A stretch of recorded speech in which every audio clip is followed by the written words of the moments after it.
Om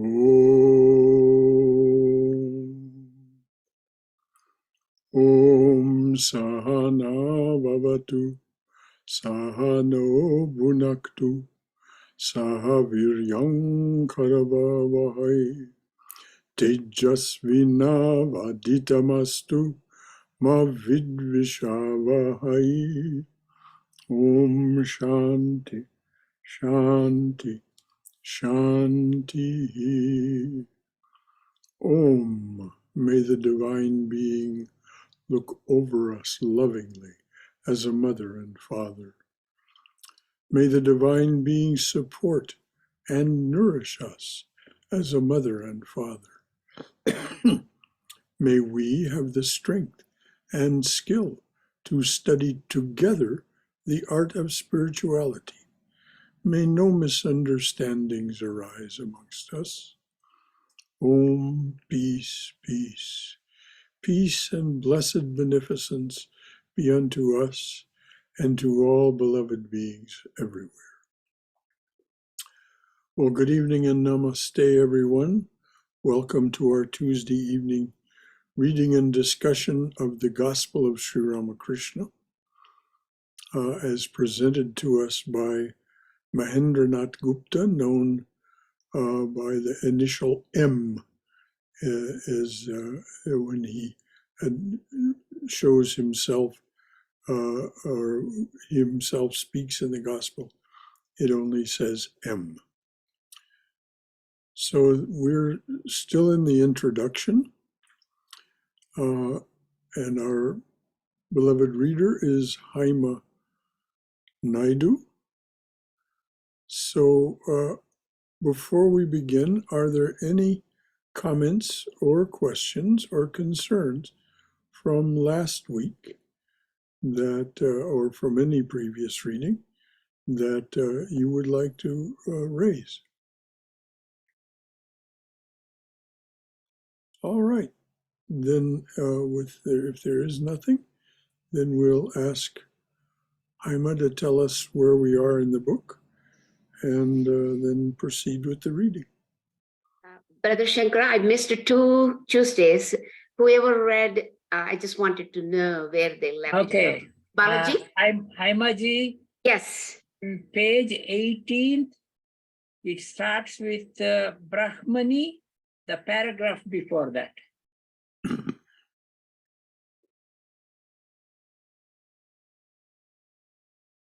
PDF is different. God intoxicated state. We finished that one, right? God intoxicated state. That's Yes. where I left off. Yes, we did. Oh, yeah, that we finished. I left it off there 2 weeks ago. So what is the subheading that she can find? I can follow. This is the marriage and after. Marriage and after. So That is the. Okay, I got it. Marriage and after. Sure. And in that one, the last paragraph. Okay, sure. Thank you so much. Appreciate that. Okay. Rani Rashmani, the foundress of the temple garden, passed away in 1861.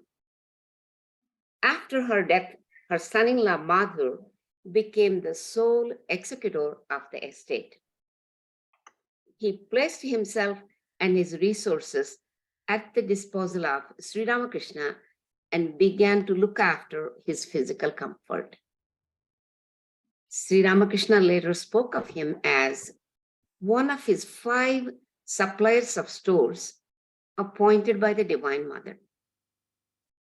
Whenever a desire arose in his mind, Mother fulfilled it without hesitation. That's the end of that subheading, marriage and after. Now we're moving on to the Brahmani. There came to Dakshineshwar at this time a Brahmin woman who was to play an important part in Sri Ramakrishna's spiritual unfoldment. Hold on just one moment. Just so we're clear, what we have here is Sri Ramakrishna having gone home to Kamarpukur, having gotten married, returned to the Dakshineshwar temple. Of course, Sharada Devi at that point was only 5 years old, so of course she didn't come with him. He returned to the temple complex at Dakshineshwar, and if I'm not mistaken in what I remember, his madness increased 100-fold. He began to behave in very bizarre fashions, and it worried Mathur, and for that matter, it worried Sri Ramakrishna. So this is the stage onto which walks this Bhairavi Brahmani, the Brahmani as she's called in this subheading, Bhairavi Brahmani, and we'll be introduced to her. But this now we see what an important role she plays in. Well, we'll see. I won't be a spoiler. let M, or in this case, Swami Nikhilananda, tell this story. So the Brahmani. Go ahead, Haima, please. Okay, the Brahmani. There came to Dakshineshwar at this time a Brahmin woman who was to play an important part in Sri Ramakrishna's spiritual unfoldment. Born in East Bengal, she was an adept in the Tantric and Vaishnava methods of worship. She was slightly over 50 years of age, handsome, and garbed in the orange robe of a nun. Her sole possessions were a few books and 2 pieces of wearing cloth. Sri Ramakrishna welcomed the visitor with great respect, described to her his experiences and visions, and told her of people's belief that these were symptoms of madness. She listened to him attentively and said, "My son, everyone in this world is mad. Some are mad for money, some for creature comforts, some for name and fame, and you're mad for God." She assured him that he was passing through the almost unknown spiritual experience described in the scriptures as Mahabhava, the most exalted rapture of divine love. This is the final stage in time, space, and causation to reach Mahabhava. Sri Ramakrishna himself said only the incarnations and their direct, the Ishvara Kotis, the ones who come with them as their assistants, are capable of Mahabhava. So, of course, Mother was Swami Vivekananda, Brahmananda, and a few others. We'll hear of all that.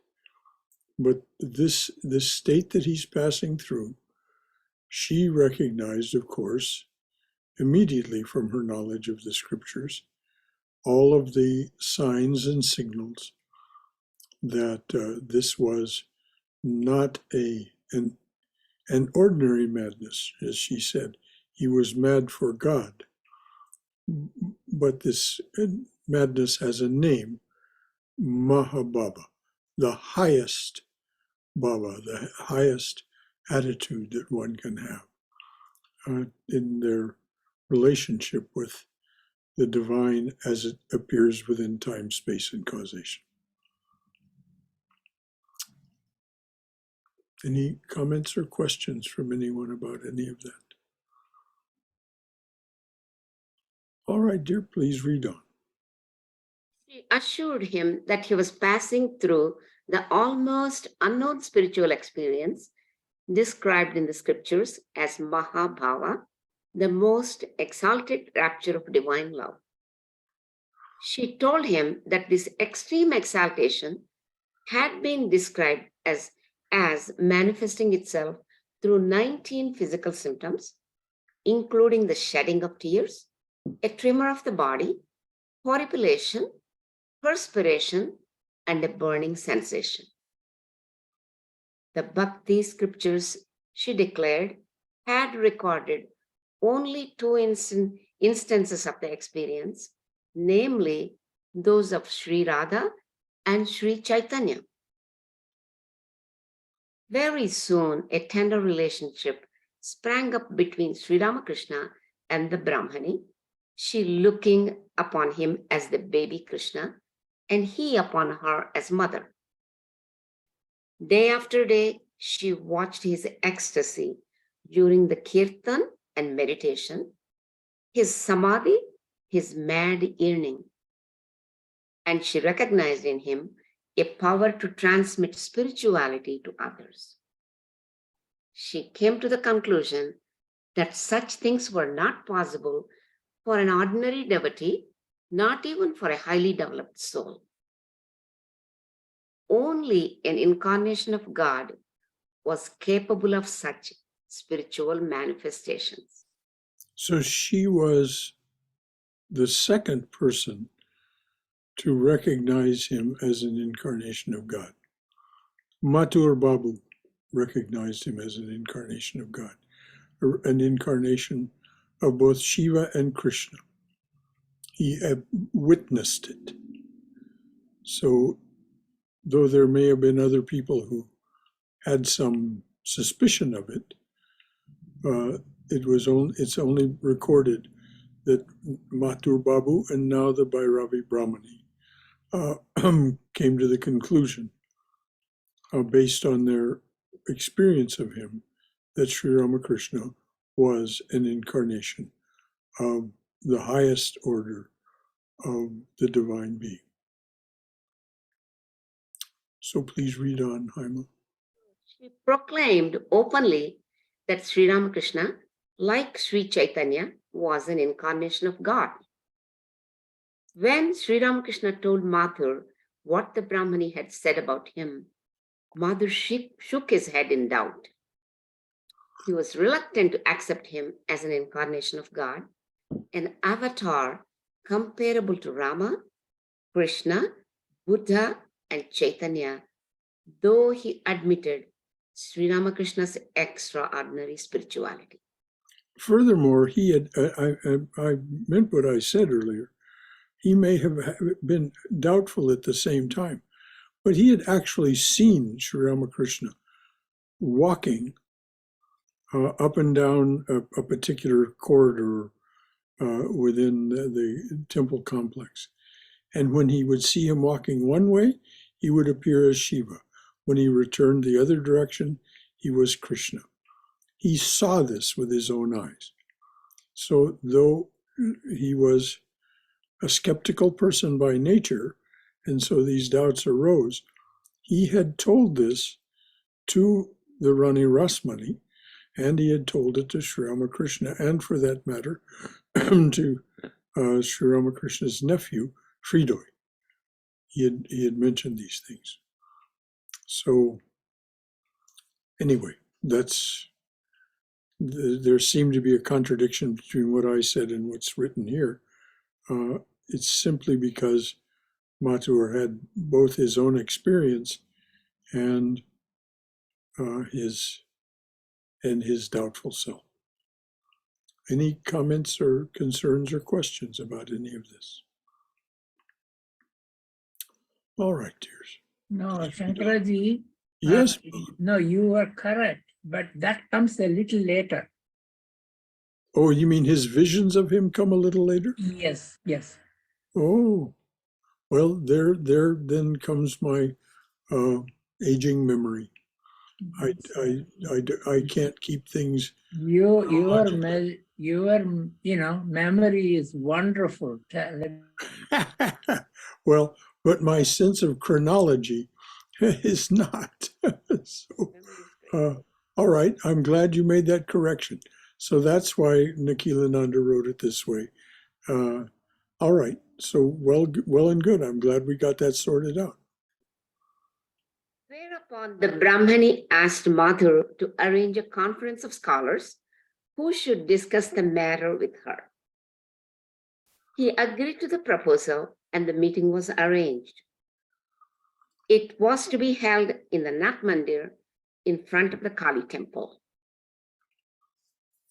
Two famous Pandits of the time were invited, Vaishnavacharan, the leader of the Vaishnava society, and Gauri.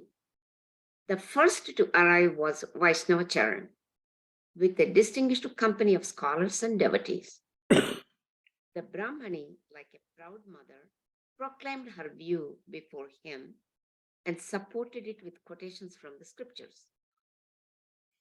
As the Pandits discussed the deep theological question, Sri Ramakrishna, perfectly indifferent to everything happening around him, sat in their midst like a child, immersed in his own thoughts, sometimes smiling, sometimes chewing a pinch of spices from a pouch, or again saying to Vaishnavacharan with a nudge, "Look here, sometimes I feel like this too." Presently, Vaishnavacharan arose to declare himself in total agreement with the view of the Brahmani. Now, he had known of Sri Ramakrishna before. This was not his first exposure to Sri Ramakrishna. He had known of and been exposed to, and I don't remember how much conversation there had been between them, but he well knew of Sri Ramakrishna and his reputation and his activities before the Brahmani arranged this conference.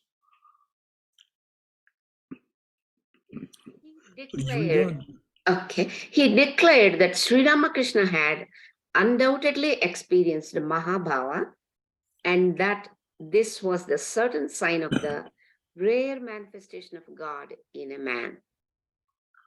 The people assembled there, especially the officers of the temple garden, were struck dumb. Sri Ramakrishna said to Mother like a boy, "Just fancy, he too says so. Well, I'm glad to learn that, after all, it is not a disease." Please read that again, dear. Yes, I I'm will. I'm glad to hear that, after all, it is not a disease. So please read those lines again. Definitely. He declared that Sri Ramakrishna had undoubtedly experienced Mahabhava and that this was the certain sign of the rare manifestation of God in a man. The people assembled there, especially the officers of the temple garden, were struck dumb. Sri Ramakrishna said to Mother like a boy, "Just fancy, he too says so. Well, I'm glad to learn that, after all, it's not a disease." When, a few days later, Pandit Gauri arrived, another meeting was held, and he agreed with the view of the Brahmani and Vaishnavacharan. To Sri Ramakrishna's remark that Vaishnavacharan had declared him to be an avatar, Gauri replied, "Is that all he has to say about you?" Then he has said very little. "I am fully convinced that you are that mine of spiritual power, only a small fraction of which descends on earth from time to time in the form of an incarnation." I'll read this again, Brother Shankara. Mm-hmm. When a few days later, Pandit Gauri arrived, another meeting was held, and he agreed with the view of the Brahmani and Vaishnavacharan. To Sri Ramakrishna's remark that Vaishnavacharan had declared him to be an avatar, Gauri replied, "Is that all he has to say about you?" Then he has said very little. "I'm fully convinced that you are that mine of spiritual power, only a small fraction of which descends on earth from time to time in the form of an incarnation." This Gauri, by the way, he's not really introduced. Gauri was a Mahayogi. He was in possession of extraordinary psychic and spiritual powers. And but he did not in any way confuse himself or these states to which he had attained with being an incarnation of God. He knew perfectly well that he was an extraordinary devotee, but because of the capabilities he had, which are described somewhat, I think, in the gospel later, but they're very well described in Swami Shardananda's book. It's really interesting, the first meeting between Sri Ramakrishna and Gauri. He came into the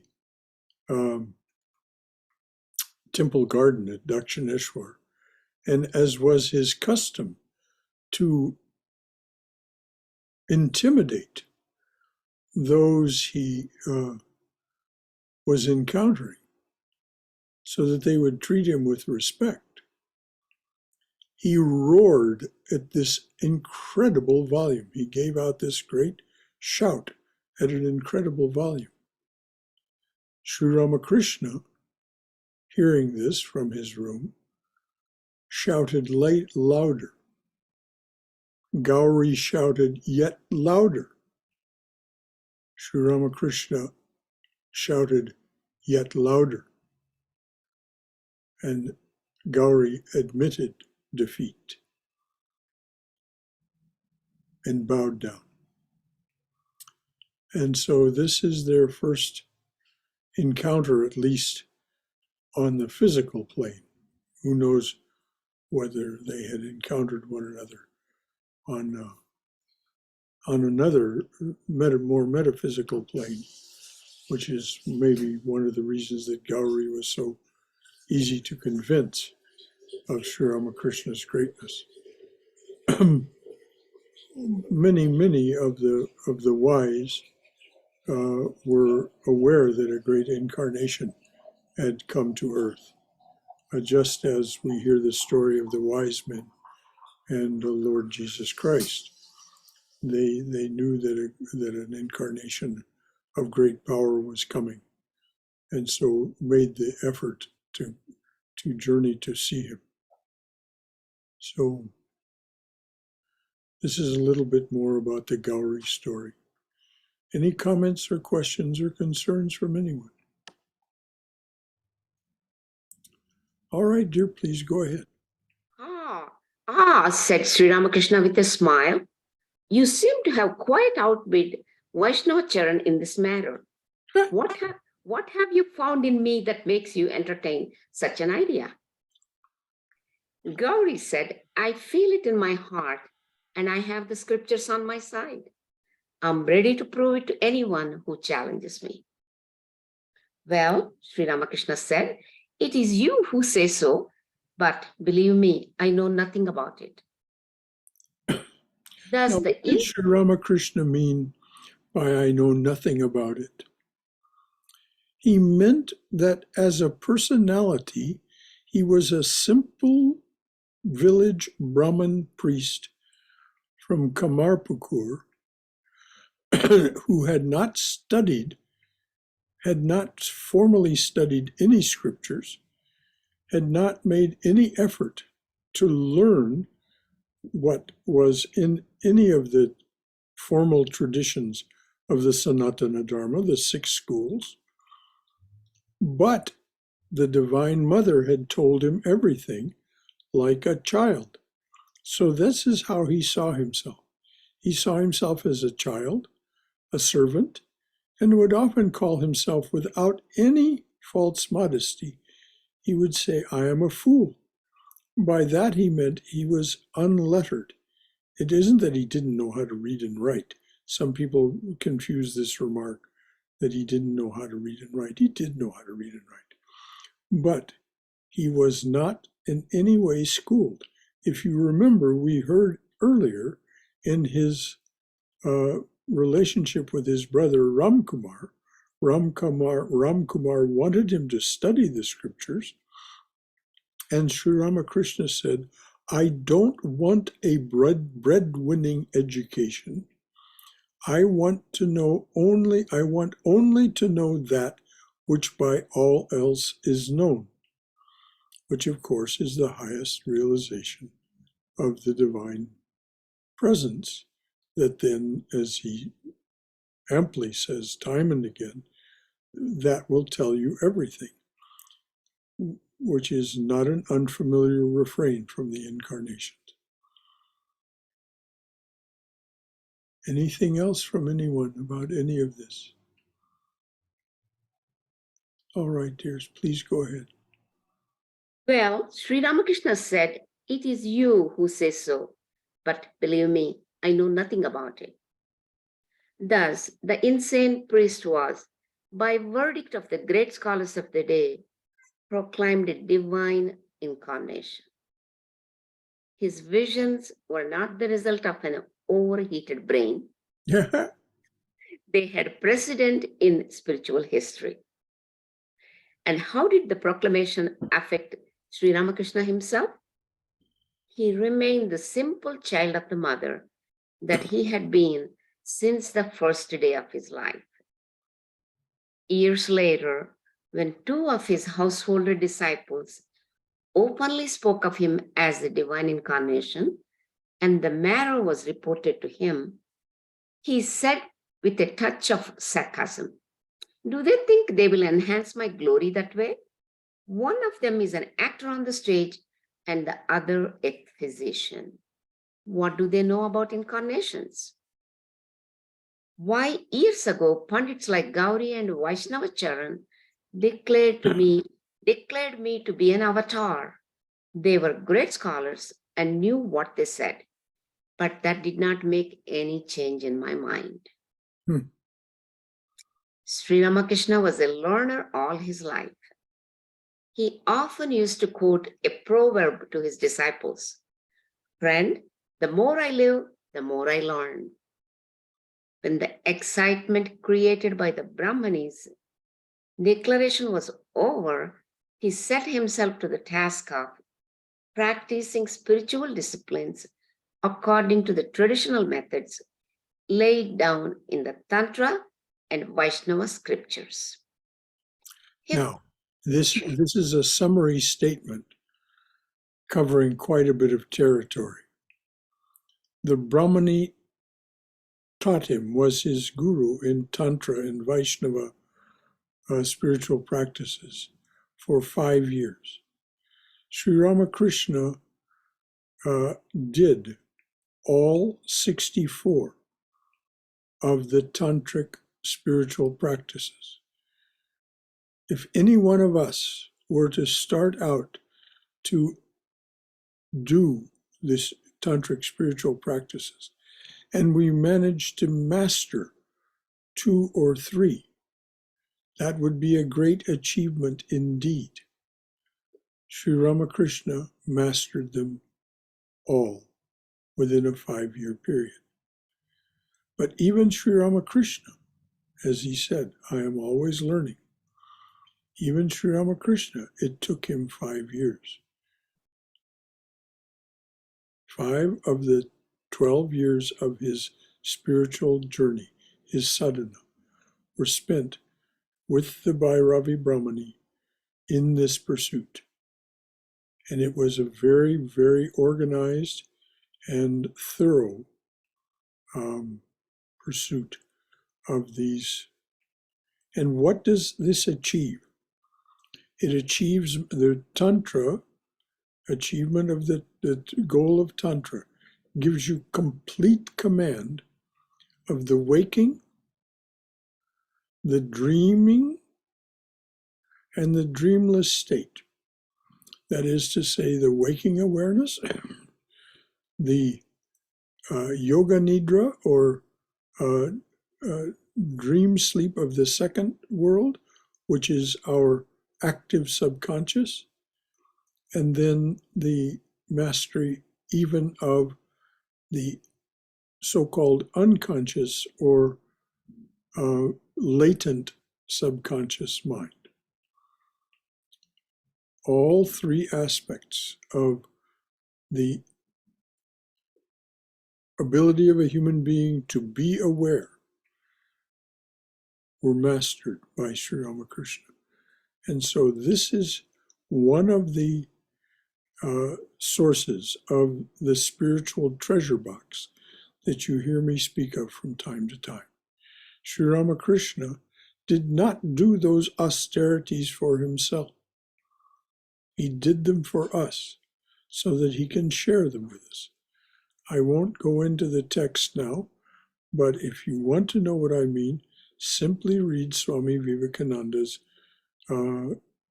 Breaker of This World's Chain, Swami Prabhavananda's and Christopher Isherwood's interpretation of Khandana Bhavana, however that is said, Khandana Bhava Bandhana. You can find a copy of that document on our website. For those of you who are already familiar with the hymn by Swami Vivekananda, Breaker of This World's Chain. He explains fully what Sri Ramakrishna did, why he did it, and what it can mean to us. So would you read that again, please, Haima? Sure, Brother Shankara. Sri Ramakrishna was a learner all his life. He often used to quote a proverb to his disciples: "Friend, the more I live, the more I learn." When the excitement created by the Brahmani's declaration was over, he set himself to the task of practicing spiritual disciplines according to the traditional methods laid down in the Tantra and Vaishnava scriptures. Hitherto, he had pursued his spiritual ideal according to the promptings of his own mind and heart. Now he accepted the Brahmini as his guru and set foot on the traditional highways. Next, Tantra.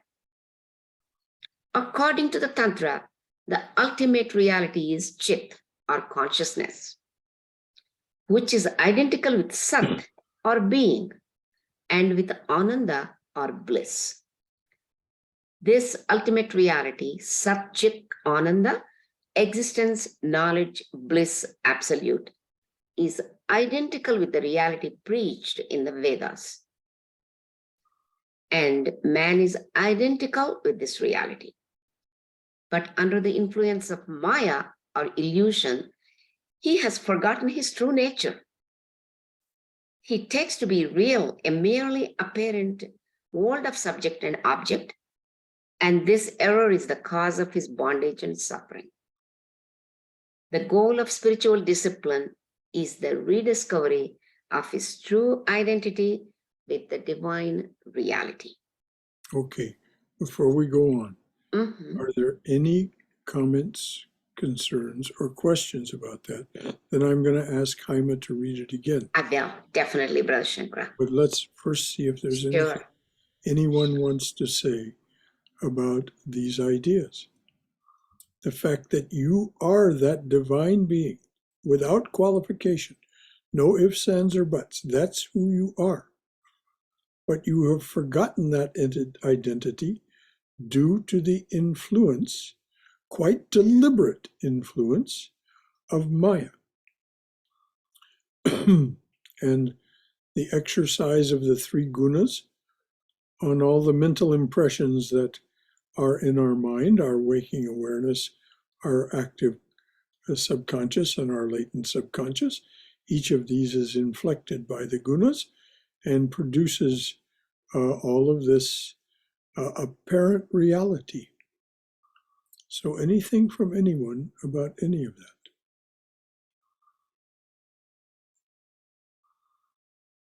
Okay, Haima, please read it again. Sure. Tantra.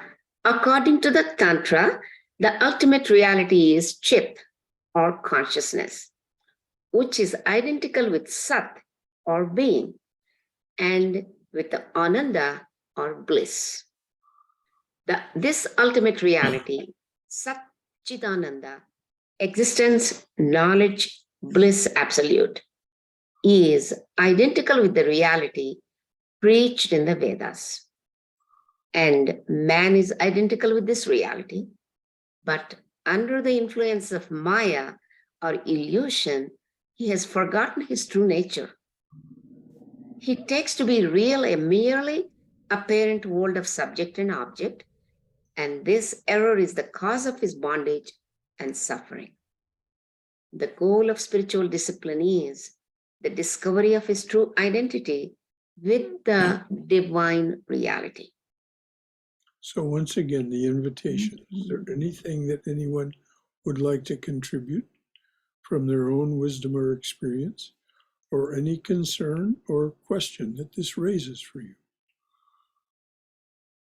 Brother Shankara, Yes, dear. I have a comment here that Yes. under the influence of Maya or illusion, he has forgotten his true nature. It's because of our upbringing we pick up from the environment that we lived in. Is that also Maya or illusion? Isn't Well, that what? of course it is. That Isn't that what it is? indoctrination or brainwashing that goes on when we're young is what that does is that it simply reinforces Mhm. all that Yes. pre-existed. As Swami Vivekananda pointed out, we're eons old. That's right. We have taken many forms and names over the eons. Most recently, each of us has been human beings. By that recently, I mean within cosmic time. So, but as human beings, Mhm. we came with this package of ignorance. That's right. Otherwise, we would not have been born again and again as human beings. So we have this ignorance. It's not as if you're bad and wrong for being ignorant, anything but. It comes with the package. We are here to relearn the truth of our being. And that's why the incarnations come. When things get bad enough in terms of this indoctrination and brainwashing and materialism and vanity, incarnations come and go through their spiritual unfoldment and then are able to share with us what they've given.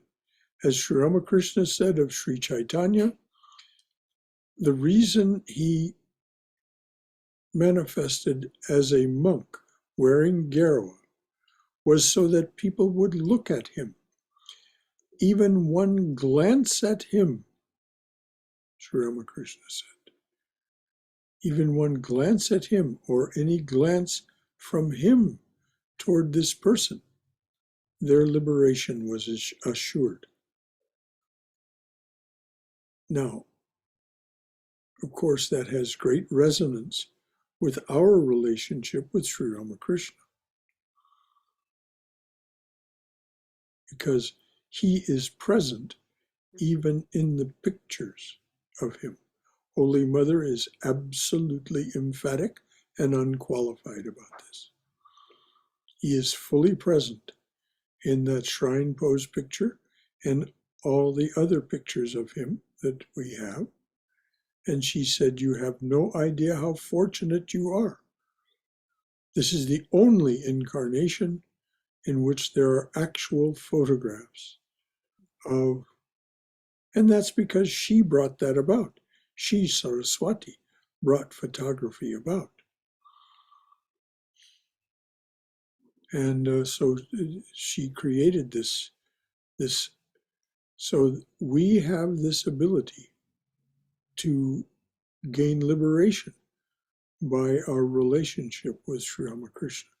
It can be informal or it can be formal through initiation. But as Sri Ramakrishna himself pointed out, in the instance of Sri Chaitanya, which of course he admitted that he had been Sri Chaitanya, so this of course applies to him not only while he was embodied, but in the images that we have of him. Any comments or questions about that? That's actually pretty exciting. Yes, it is, isn't it? It's one of the most exciting things that you can have in your awareness. That if you wish liberation, that's all you need. Is this, even the most informal of relationships with the master or mother, because they're not two beings, they're one being in two forms. So anything else from anyone? Thank you, Glenn. All right, Haima, please read those lines again. Okay, Read on. sure. Okay, here it is. And man is identical with this reality, but under the influence of Maya or illusion, he has forgotten his true nature. He takes to be real a merely apparent world of subject and object, and this error is the cause of his bondage and suffering. The goal of spiritual discipline is the rediscovery of his true identity with the divine reality. For the achievement of this goal, the Vedanta prescribes an austere negative method of discrimination and renunciation, which can be followed by only a few individuals endowed with sharp intelligence and unshakable willpower. By Vedanta, what is meant here by the Swami is Advaita Vedanta, or Jnana Yoga, or non-dualism. This is, so read those lines again with that in mind, Haima. This is what he means by Exactly. Vedanta. For the achievement of this goal, the Vedanta prescribes an austere negative method of discrimination and renunciation, which can be followed by only a few individuals endowed with sharp intelligence and unshakable willpower. But Tantra takes into consideration the natural weakness of human beings, their lower appetites, and their love for the concrete. It combines philosophy with rituals, meditation with ceremonies, renunciation with enjoyment. The underlying purpose is gradually to train the aspirant to meditate on his identity with the ultimate. One more time, the underlying purpose is gradually to train the aspirant to meditate on his identity with the ultimate. And this is what Sri Ramakrishna stressed over and over again in various circumstances, which we will hear as we read the gospel. This is, he speaks from that perspective. He does not recommend Jnana Yoga. He doesn't even recommend the full embrace of Raja Yoga. He talks about Bhakti Yoga, the yoga of devotion, and his own form, his own interpretation of Karma Yoga. Now, understanding that this is the same being, as he said in so many words, he who was Rama, he who was Krishna, is present here, pointing to his body, as Ramakrishna. What does that mean? Who was Rama? Who was Krishna? That's Vishnu, the sustainer and protector of the universe. That aspect of the divine that appears as the incarnations. And so this is why Sri Ramakrishna came. And so when he has for this time his recommendation about how we should practice, and it is not jnana, it is not full out raja, though it incorporates raja. It incorporates the practices of contemplation, concentration, and meditation of raja. But it is a combination primarily of the devotional path and the karma yoga path, but as reinterpreted, it's not exactly as you find it in the Gita, the karma yoga path that Sri Ramakrishna teaches. So any comments or questions from anyone about any of that, or anything else for that? All right. Brother Shankara? Brother Yes. Shankara? Yes. Is it possible for you to summarize what are the differences between the Karma Yoga as taught by Sri Ramakrishna versus what's taught in Bhagavad Gita?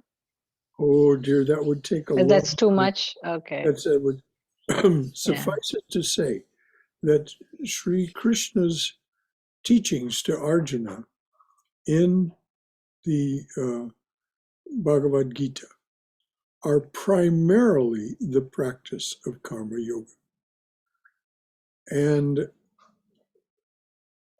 so he elaborates it in many different ways. Of course, there is that chapter on the yoga of devotion, which he says is superior to every other method, including the karma yoga. But that was about 5,000 years ago.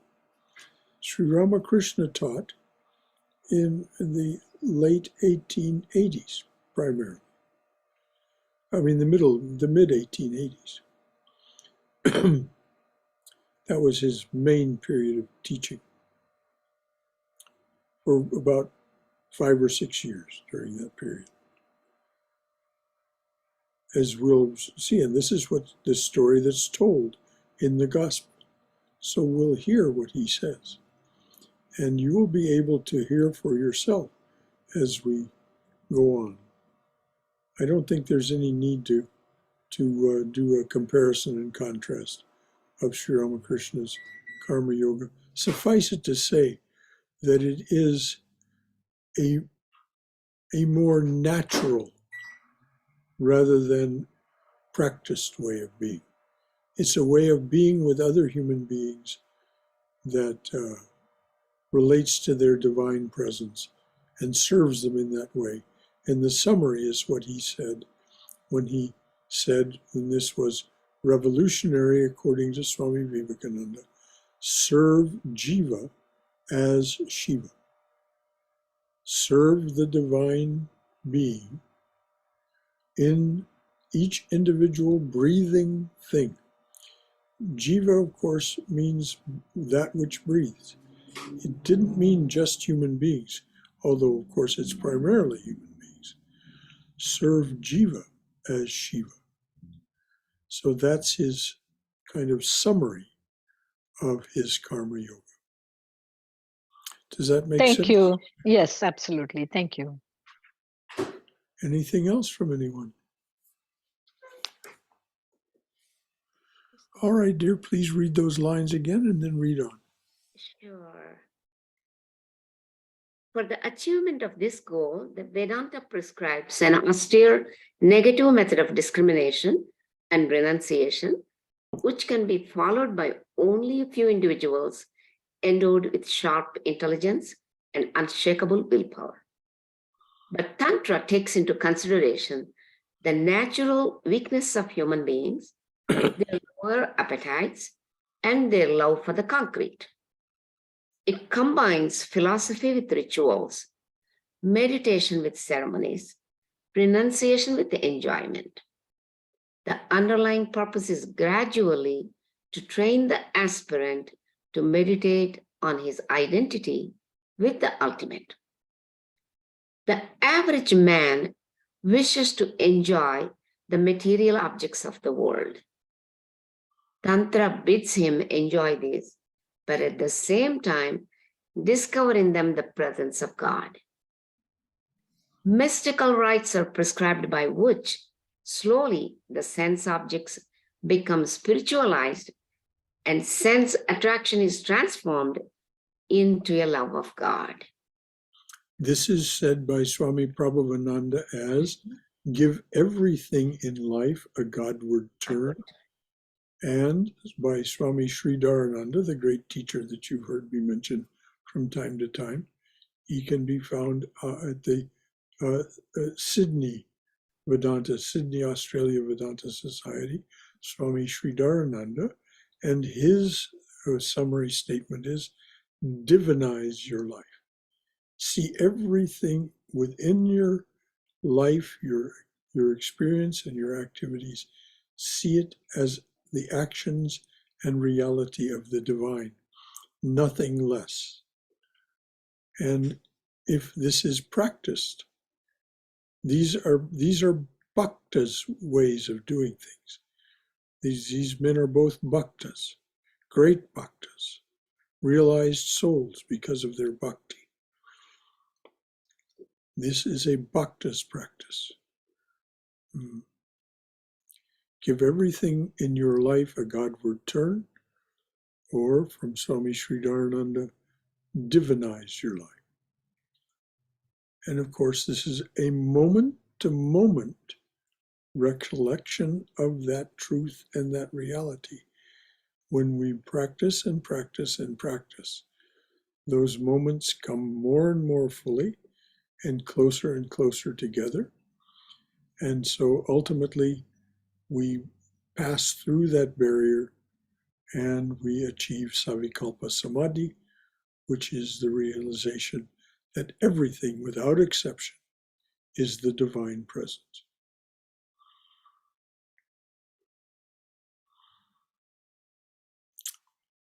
Anything else from anyone before she reads on?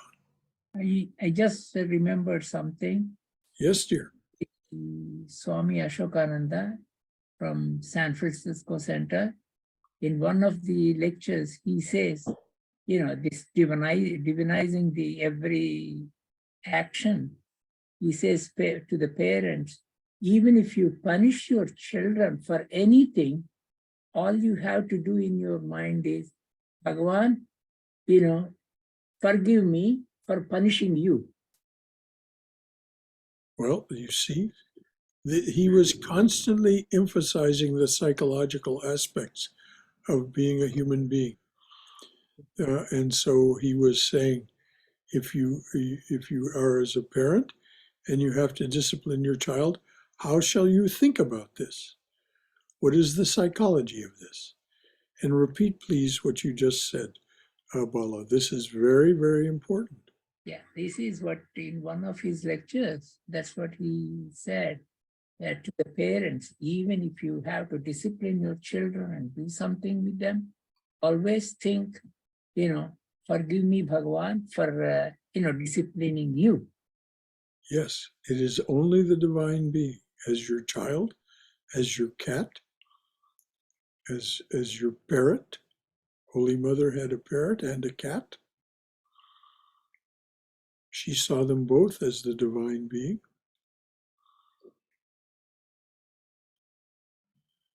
So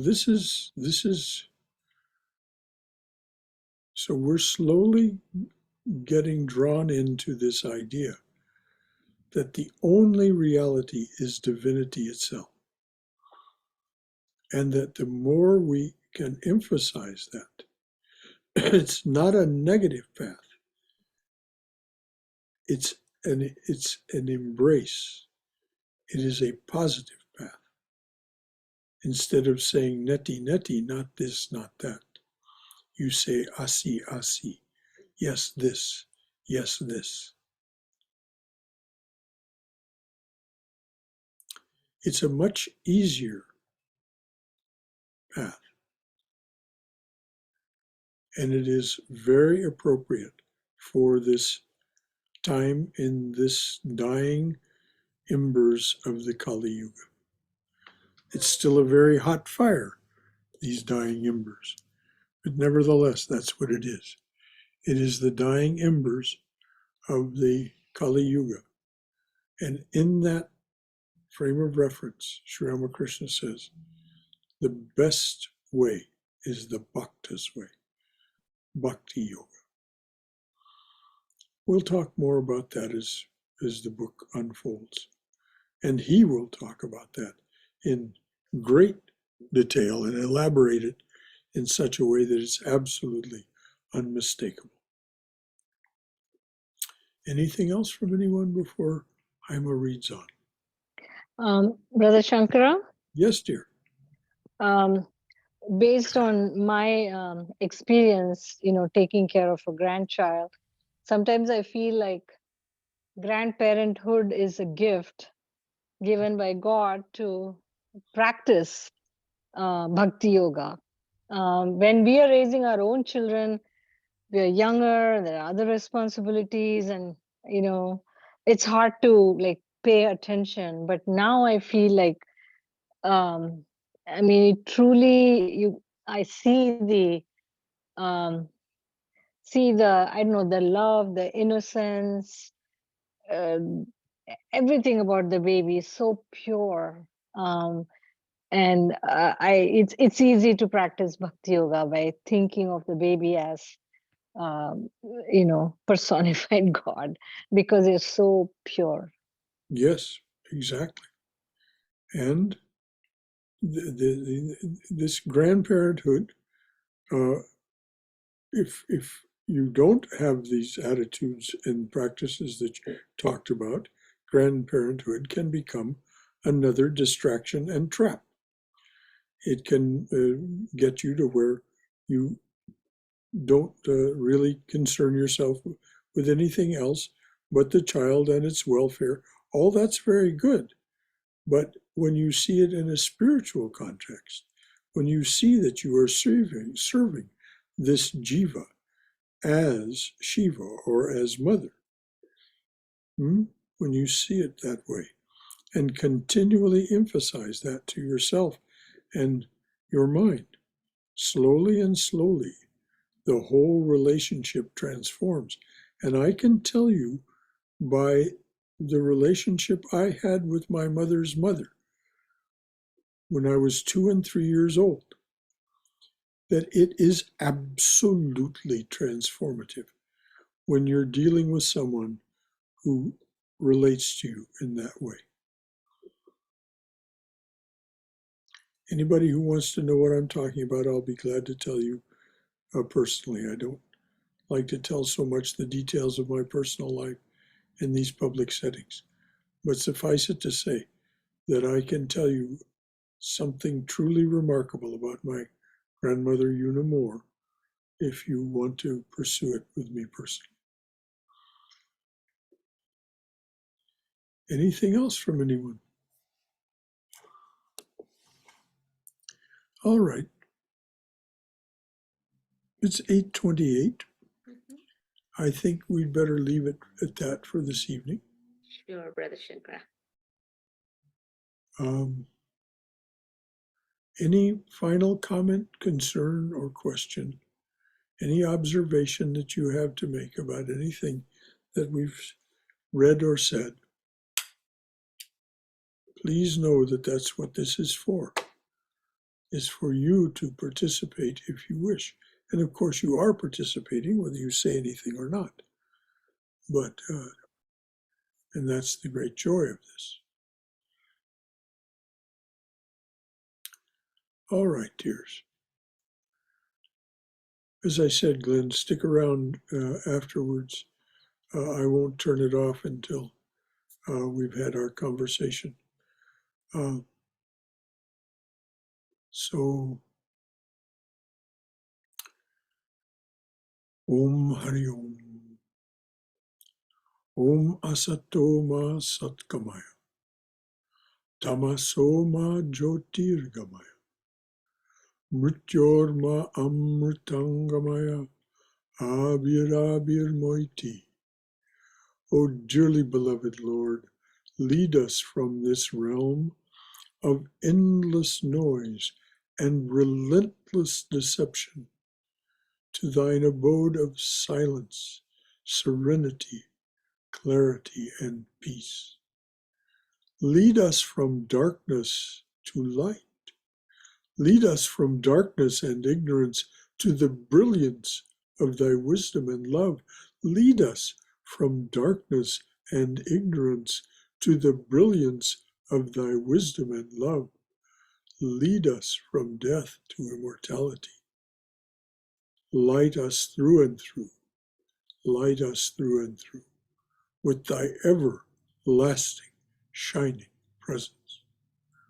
Om Hari Om Tat Sat, Shanti, Shanti, Shanti. Oh, dearly beloved, make it so. Peace, peace, peace, and blessed beneficence be unto us and to all beings everywhere.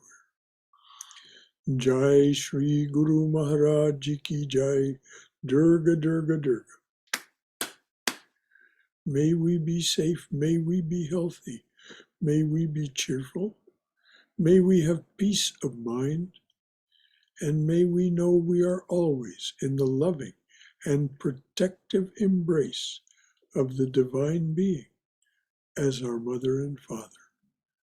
Om Hari Om, Om Hari Om, Om Hari Om Tat Sat. So, any final thought or comment or question from anyone? All right, I'm going to have a brief conversation with Glenn. And anyone who wants to stay and listen, they're welcome to. But Glenn and I are going to talk about some particular definition he wants to bring up. So what it is, Glenn, as we used to say in the 60s, what it is.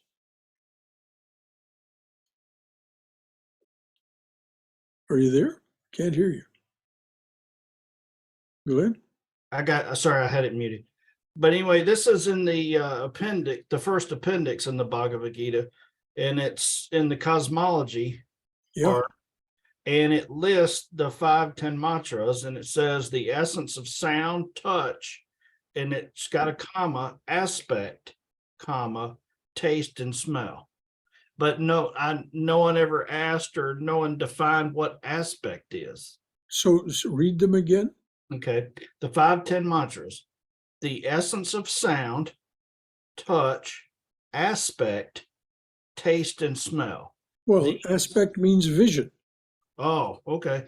I was like, what's that? Yeah, it simply means vision. That which we see, the aspect from which we see things. You know, it's seeing is something that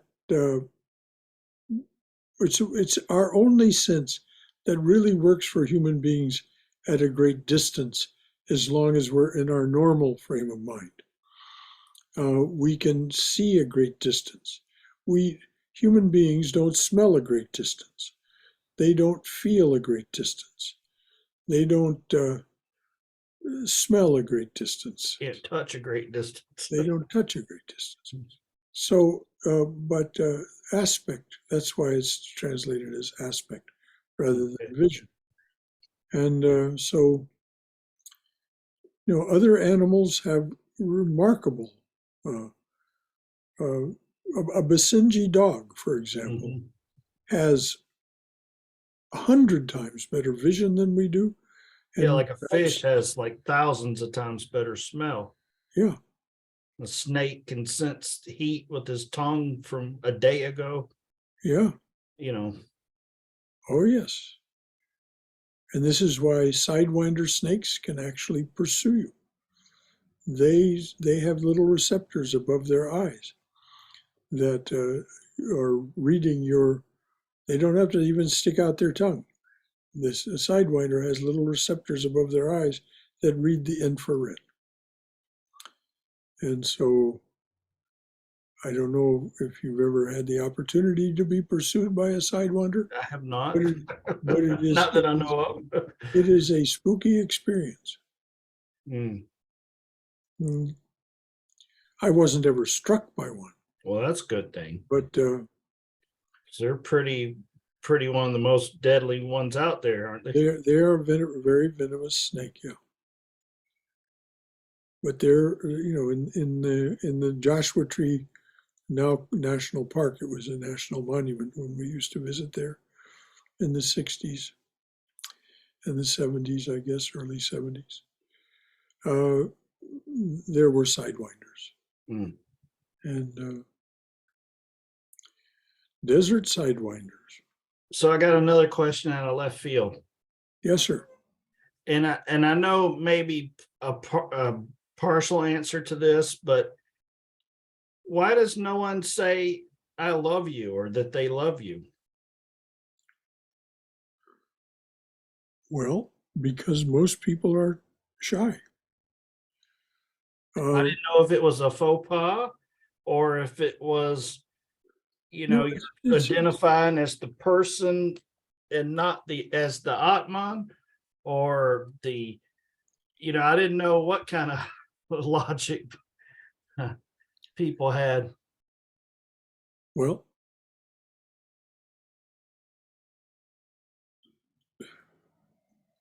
it's you'd have to talk to each individual person about why they don't.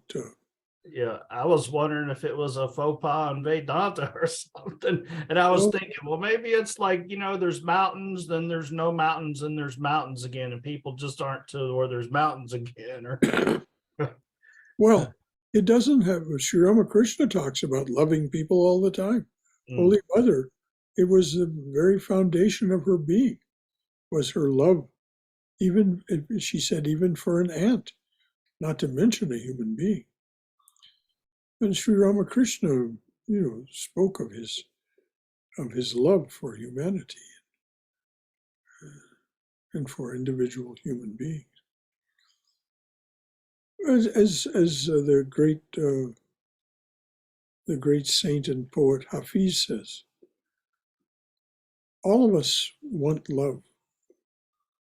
Why don't we just admit it? But we Yeah. can't say it out loud because somebody will call the cops. when you talk, at the end of the prayer, or about the loving mother and father, that has so much meaning to me now, especially. And two, I was thinking about that experience, and I don't think as an adult in normal circumstances, I'm even capable of experiencing that level of love. I think only a child can feel what I felt. Oh no, believe me. Or maybe only myself as a child. You're yes. It's as Cindy Craven says, it's never too late to have a happy childhood. Mm.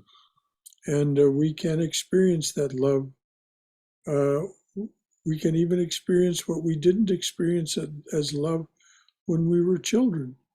We can see, however mistaken and how misapplied it was, this was done out of love. Mm. There was a desire for us to do well, and so even our crazy parents, and certainly mine, were both fit that definition in spades. But on the other hand, I had this grandmother, Una Moore, who was the embodiment of Christian love, and then the minister of which she was a true disciple, Pop Taylor, who was also the embodiment of Christian love and realization. Methodism, it's no longer seems to be taken seriously by the Methodist Church. They've gone on to social justice and all these things. But Methodism was a way of realizing God. That's what the method in Methodism was, the method of realizing God. That's like, it's right in the name. Yes. And one of the great Methodist hymns is, I come to the garden alone when the dew is still on the roses, and the voice I hear whispering in my ear, the Son of God discloses. And he walks with me, and he talks with me, and he tells me I am his own. The joy we share as we tarry there, none other has ever known. That was Pop Taylor's favorite hymn. Mm. I've been looking at some of the Father Keating on the internet. Oh my!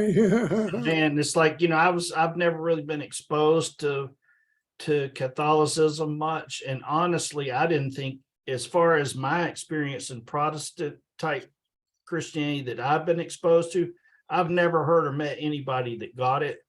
And then when I listened to Father Keating, and I realized there are monastics and there are people that in Christianity that really get it, and it's just Oh, that's yes. a new realization to me. And to listen to him, like he realizes that Christ is bigger than Christianity. Oh, yes. Oh, yes, Um, he does. And I'm like, that's like, did the Catholic Church, were they cool with him saying all this, or was this some outlier? Or Well, of course, he was an outlier, but not so far that Ratzinger tossed him out. Hans Kung, he got thrown out for talking that way, even more extremely. Father Richard Rohr is now safe because Benedict has retired. Ratzinger became Benedict and then retired. And Pope Francis is not at all disposed to or throwing people out of the church for seeing so Christ as universal. so it's called Marianism. Well, that's the worship of Mary. Uh-huh. That's Marianism. That's Now, Mary at the center of your spiritual. is their view of Mary the same as ours as the Holy Mother? Well, it depends on who you talk to. Uh-huh. If you talk to Father Keating, absolutely. Do this also see it just like the relation to Christ and Mary as Sri Ramakrishna and the Holy Mother as one being and two avatars? Well, this is what's meant by the Trinity. Mm-hmm. One being in three aspects. Mm-hmm. We see them in three ways. So we see that one in three ways: Father, Son, and Holy Ghost. Mm-hmm. The Holy Ghost is the mother, so she's included in the Trinity. But of course, the Catholic Church, being patriarchal, extremely patriarchal, right out of the Holy Roman Empire, was much indisposed toward allowing the worship of Mary, the worship of the Holy Ghost. So it wasn't until John Paul II was discovered to be a Marianist that it was declared no longer a heresy, because otherwise they couldn't have beatified him. Mm. So, but the politics of the Catholic Church is just like the politics of any other organization. Just like the government or something. Yeah. Well, I mean, it was a theocracy, actually. The fact is that all organizations over time come under the domination of thugs, and and so this is true of the Catholic Church as well as any other organization. And Ratzinger was, of course, a complete embodiment of this, Cardinal Ratzinger. And he became Pope Benedict, and it was just too extreme, and even the church couldn't abide it. So it was auspicious. He saw it as auspicious to simply retire. Mm. And but so let's you and me go on with the rest of our evening, dear. I need to have something to eat and take my pills and go to bed. All right. Love you, brother. Love you too. And tomorrow is another day. And when I say, Glenn, I love you, I mean both the personal you and, of course, the divine being that you are. Yeah, I mean, But I know it's an unconditioned statement. Yes, exactly. It is unconditional. So, yes, I do love you, brother, and I'm so glad that you found us. And I'm so glad that you're. Tomorrow I will send you those things from Salvador. Yeah, I'm planning on coming out there in the morning to do some work on Okay. the sidewalk there. I keep, I've never seen anything with so much algae that didn't come out of a bottom of a pond. But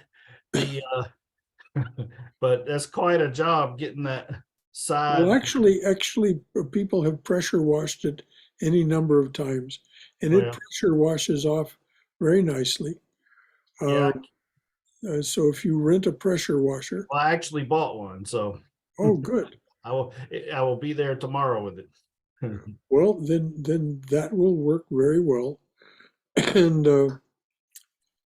but it doesn't last Yeah, simply yeah. because uh, Grows back. algae is much smarter than we are. Yeah. That if you want to know what I'm talking about, listen to Swami Arupeshananda's.